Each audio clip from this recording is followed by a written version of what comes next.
नमस्कार दोस्तों, आपका स्वागत है हमारे YouTube channel MP basic info पर। आप चैनल पर नए हैं तो चैनल को सब्सक्राइब जरूर करें। अक्सर हमारे साथ कुछ ऐसा होता है जिसका हमें कुछ समय पहले ही एहसास हो चुका होता है, या कभी हम किसी को बहुत अधिक याद कर रहे होते हैं और अचानक उसी व्यक्ति का फोन आ जाता है। ऐसे में हम बस कुछ पल के लिए हैरान होकर इसे संयोग मानकर भूल जाते हैं, लेकिन हर बार ये केवल संयोग नहीं होता। बिना किसी आधार या यंत्र के अपने विचारों को दूसरे के पास पहुंचाना, दूसरों के विचार समझ लेना या किसी घटना का पहले से एहसास हो जाने को टेलीपैथी कहा गया है। लेकिन अक्सर ये सवाल उठाया जाता है कि क्या टेलीपैथी जैसी कोई चीज सचमुच संभव है? अगर हाँ तो कैसे? क्या सचमुच मन की शक्ति से किसी तक संदेश पहुंचाया जा सकता है? इसका सीधा जवाब है हाँ। सबसे पहले विज्ञान ही इसकी पुष्टि करता है। दरअसल सामान्य तौर पर हम 5 सेंसेस के जरिए किसी चीज या दृश्यों को समझ पाते हैं, लेकिन कभी कभी किसी के भीतर 6th सेंस जागृत हो जाती है। इस इंद्रिय को विज्ञान ने एक्स्ट्रा सेंसरी परसेप्शन का नाम देकर सेंसेस में शामिल किया है। सभी लोगों में टेलीपैथी की थोड़ी बहुत क्षमता होती है, लेकिन कुछ लोगों में यह इतनी स्ट्रांग होती है कि वह अपनों तक मानसिक संवाद पहुंचा पाते हैं या भविष्य की किसी घटना को पहले ही भांप लेते हैं। इसमें हमारी 5 सेंसेस का इस्तेमाल नहीं होता, यानी इसमें देखने, सुनने, सूंघने, छूने और चखने की शक्ति का इस्तेमाल नहीं किया जाता। यह हमारे मन और मस्तिष्क की शक्ति होती है। मनुष्य के अवचेतन मन में अलौकिक, अविश्वसनीय और अकल्पनीय शक्तियां विद्यमान हैं। यदि अवचेतन मन की उन शक्तियों को जागृत कर लिया जाए तो अनेकानेक चमत्कार खुद ब खुद होने लगते हैं। जैसे किसी व्यक्ति के जीवन के गुप्त रहस्यों का पता लगना, मन की बात जान लेना, किसी भी व्यक्ति से मिलते ही उस व्यक्ति के भूत, भविष्य तथा वर्तमान की जानकारी प्राप्त कर लेना, या उसके साथ घटने वाली घटनाओं को स्पष्ट देख लेना इत्यादि क्रियाएं साधक के जीवन में आकस्मिक होने लगती हैं। ऐसी चमत्कारिक घटनाओं को अतीन्द्रिय शक्ति का चमत्कार कहा जाता है। मनोवैज्ञानिकों ने मस्तिष्क में उठ रही तरंगों पर काफी शोध किया।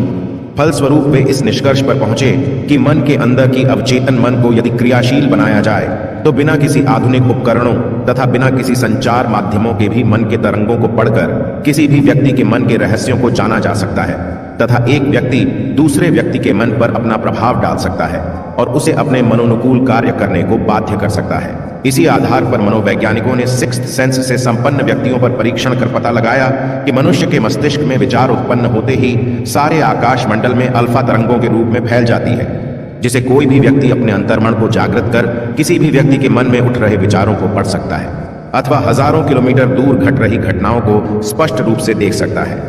भूतकाल की जानकारी तथा भविष्य में घटने वाली घटनाओं को स्पष्ट रूप से देख सकता है। प्राचीन योग शास्त्रों के अनुसार ध्यान साधना के द्वारा 6th सेंस को जगाकर मानसिक शक्तियों के माध्यम से दूरदृष्टि, दूरबोध, विचार संप्रेषण एवं इत्यादि कार्य संपन्न किए जा सकते हैं। महाभारत काल में संजय के पास एक क्षमता थी जिसके जरिए उन्होंने दूर चल रहे युद्ध का वर्णन धृतराष्ट्र को सुनाया था। वह कोई माया या जादुई शक्ति नहीं थी, बल्कि टेलीपैथी का एक उदाहरण था। प्राचीन काल में ऋषि मुनि इसी शक्ति से भूत, भविष्य और दूसरों के मन की बात जान लेते थे, लेकिन उन दिनों इसे दिव्य दृष्टि और त्रिकालदर्शी शक्ति के नाम से जाना जाता था। टेलीपैथी शब्द का सबसे पहले इस्तेमाल 1882 में फ्रेडरिक W.H. मायर्स ने किया था। कहते हैं कि जिस व्यक्ति में यह सेंसेस जागृत होती है वह जान लेता है कि दूसरों के मन में क्या चल रहा है।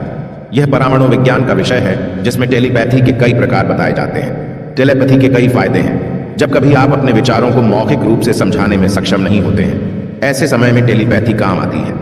हमेशा उन चीजों को कहना संभव नहीं होता है जिनकी हमें जरूरत होती है या हम अपनी भौतिक दुनिया में किसी से कहना चाहते हैं। संबंध, दुख जाहिर करना और माफी तक को टेलीपैथिक कम्युनिकेशन में पूरा किया जा सकता है, जो हमेशा आमने सामने की बातचीत में नहीं हो सकता है। टेलीपैथी बाहर से हासिल करने की चीज नहीं है, बल्कि यह हमारे अंदर पहले से मौजूद है। यह सिर्फ इतना है कि ज्यादातर मामलों में लोग अपने भीतर के संपर्क में नहीं होते हैं, जिसने उन्हें अपनी आंतरिक शक्तियों और क्षमता से अनजान बना दिया है। मौखिक संचार की तुलना में टेलीपैथिक संचार में अधिक स्पष्टता होती है। ऐसा इसलिए है क्योंकि मन में आप कुछ महसूस कर रहे होंगे, लेकिन जरूरी नहीं कि विभिन्न कारणों से आपके विपरीत व्यक्ति को वही भावना व्यक्त की जाए। यह अक्सर गलत संचार या गलतफहमी का कारण बन सकता है। लेकिन टेलीपैथी में आप बिना किसी अस्पष्टता के ठीक वही संवाद करते हैं जो आप दूसरे व्यक्ति से चाहते हैं। हमारे दिमाग को इस तरह से अनुकूलित किया गया है कि हम अपने आसपास के लोगों के साथ संवाद करने के लिए विभिन्न गैजेट पर पूरी तरह से निर्भर हो गए हैं। लेकिन टेलीपैथी का उपयोग करने की क्षमता हासिल करना बहुत मुश्किल नहीं है, क्योंकि यह पहले से ही हमारे अंदर है और हमें सिर्फ इसे जगाने की जरूरत है।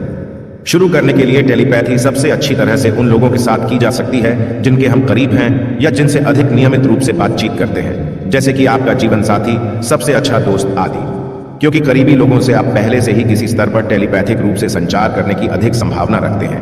हालांकि ये प्रक्रिया लंबी है और इसे प्रैक्टिकली ज्यादा बेहतर समझा जा सकता है, लेकिन संक्षिप्त में बताएं तो ध्यान, प्राणायाम और कंसंट्रेशन से छठी इंद्रिय को जगाया जा सकता है। इसके अलावा दूसरा तरीका है कि शवासन में लेट जाएं और आंखें बंद कर ध्यान करें। लगातार इसका अभ्यास करें और योग निद्रा में जाने का प्रयास करें। योग निद्रा अर्थात शरीर और बाह्य मन इस अवस्था में सो जाता है, लेकिन अंतर्मन जागृत रहता है। इसकी मदद से मानसिक स्तर पर मैसेजेस ट्रांसफर किया जाता है। ध्यान का सीधा सीधा संबंध मन से है। मनुष्य के अंदर दो प्रकार का मन होता है, एक बाह्य मन तथा दूसरा अंतर्मन। अंतर्मन की अपेक्षा बाह्य मन का स्वभाव अत्यंत चंचल तथा कुटिल है। इसमें काम, क्रोध, लोभ, अहंकार, ईर्ष्या, राग, द्वेष, छल, कपट इत्यादि विकार उत्पन्न होते रहते हैं। अंतर्मन का स्वभाव शांत, निर्मल और पवित्र है। यह मनुष्य को हमेशा अच्छे कार्यों के लिए प्रेरित करता है। इसी में अलौकिक, दिव्य और चमत्कारिक शक्तियां निहित होती हैं। बाह्य मन जब सुप्तावस्था में होता है तब अंतर्मन सक्रिय होने लगता है और इसी अवस्था को ध्यान कहा जाता है। मन को बेलगाम घोड़े की संज्ञा दी गई है, क्योंकि मन कभी एक जगह स्थिर नहीं रहता तथा शरीर की समस्त इंद्रियों को अपने नियंत्रण में रखने की कोशिश करता है। मन हर समय नई नई इच्छाओं को उत्पन्न करता है। एक इच्छा पूरी नहीं हुई कि दूसरी इच्छा जागृत हो जाती है और मनुष्य उन्हीं इच्छाओं की पूर्ति की चेष्टा करता रहता है, जिसके लिए मनुष्य को काम, क्रोध, लोभ, मोह, भय, पीड़ा इत्यादि से गुजरना पड़ता है। इसके बावजूद जब मनुष्य की इच्छाओं की पूर्ति नहीं हो पाती तब मन में क्लेश तथा दुख होने लगता है। यदि मन को किसी तरह अपने वश में कर एकाग्रचित्त कर लिया जाए तब मनुष्य की आत्मोन्नति होने लगती है। समस्त प्रकार के विषय विकारों से ऊपर उठने लगता है और अंतर्मन में छिपे हुए ऊर्जा के भंडार को जागृत कर अलौकिक सिद्धियों का स्वामी बन सकता है। मन को नियंत्रित करना थोड़ा कठिन है, परंतु कुछ प्रयासों के बाद मन पर पूर्ण रूप से नियंत्रण प्राप्त किया जा सकता है। मन को साधने के लिए शास्त्रों में अनेकों प्रकार के उपाय हैं, जिसमें से सबसे आसान तरीका है ध्यान साधना। ध्यान के माध्यम से कुछ ही दिनों या महीनों के प्रयास से साधक अपने मन पर पूरी तरह नियंत्रण रखने में समर्थ हो सकता है। ध्यान साधना से मन के सारे विकार धीरे धीरे समाप्त होने लगते हैं तथा अंतर्मन जागृत तथा चैतन्य होने लगता है। मन की एकाग्रता धीरे धीरे बढ़ने लगती है। मनुष्य के शरीर की सुप्त शक्तियां जागृत होने से शरीर पवित्र, निर्मल तथा निरोग हो जाता है। सर्वप्रथम साधक ब्रह्म मुहूर्त में उठकर स्नान आदि से निवृत्त होकर अपने पूजा स्थान अथवा किसी निर्जन स्थान में सिद्धासन या सुखासन में बैठकर ध्यान लगाने का प्रयास करे।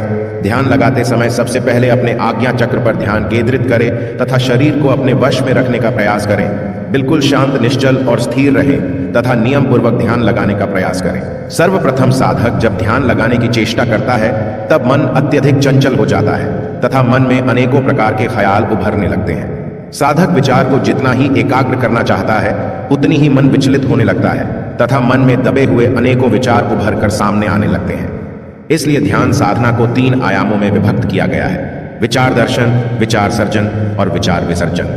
विचार दर्शन: साधक को चाहिए कि जब ध्यान लगाने बैठे तब मन में जो विचार उत्पन्न हो उसे होने दें। विचारों को आने से न रोकें, न ही विचारों को दबाने की चेष्टा करें। मन में विचार लाना नहीं है और न ही विचारों को आने से रोकना है। मन एक विचार से दूसरा विचार, दूसरे से तीसरा, इस तरह से अनेकों प्रकार के विचार, घटना, दुर्घटना, वास्तविक तथा काल्पनिक अनेकों विचार मन में उत्पन्न होते रहेंगे, परंतु आपको उन विचारों में किसी प्रकार का हस्तक्षेप करने की जरूरत नहीं। केवल आप देखते जाइए कि मन किस प्रकार कल्पना लोक में उड़ान भर रहा है। ऐसा करने से धीरे धीरे आपके विचारों में कमी आने लगेगी और विचार स्थिर होने लगेंगे। विचार सर्जन: इसमें साधक को अपनी आंखें बंद कर मन को आज्ञा चक्र पर कुछ देर तक केंद्रित करने का प्रयास करना चाहिए।